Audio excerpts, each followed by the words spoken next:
Akili inasafishwa na nini? Akili inachafuliwa na nini? Niliwahi kukueleza kuwa maisha ni safari isiyokuwa na njia. Inahitaji akili ili utengeneze njia hiyo. Leo nataka nikueleze nini kinachafua akili yako na nini kitasafisha tena. Wachawi na watu wenye husda ndio watu wa kwanza wanaochafua akili ya mtu.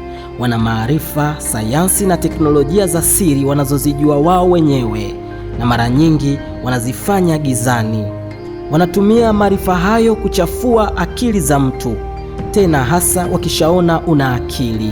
Wanafanya hayo kwa husda tu, kwa sababu hawataki maendeleo ya mtu.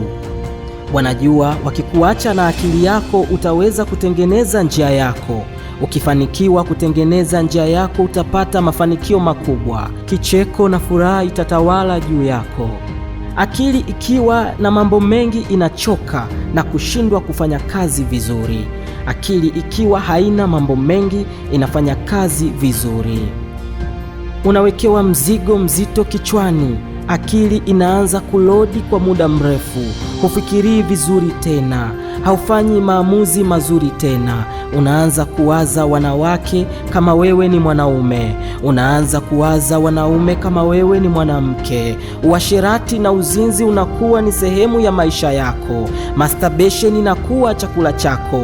Ufiraji unaingia kwenye akili yako.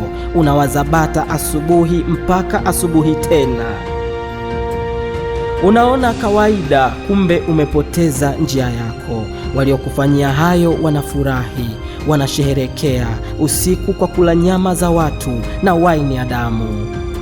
Wewe sura yako inadhoofika, unakuwa hueleweki tena, mtu asiyekuwa na maana. Unakuwa kituko kwa jamii. Njia imepotea, mikosi imekuandama, meno yanang'oka, sura inakuwa mbaya, miguu inavunjika, huwezi kutembea tena. Unalala kitandani, huwezi kuamka tena. Unatia huruma. Akili imechafuriwa.